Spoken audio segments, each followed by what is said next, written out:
Story 6. In the folly of youth, I one day shouted at my mother, who then sat down with a grieved heart in a corner and said, weeping, "Hast thou forgotten thy infancy, that thou art harsh towards me?"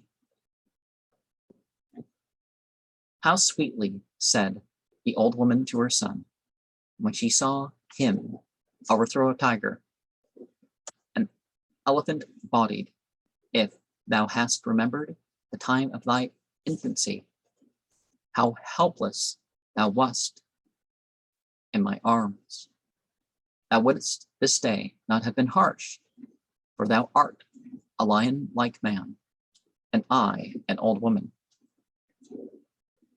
And regardless of your age or relationship, you treat people right. So we're not getting to this no matter what and all sorts of stuff. But you realize that some people don't have ability anymore.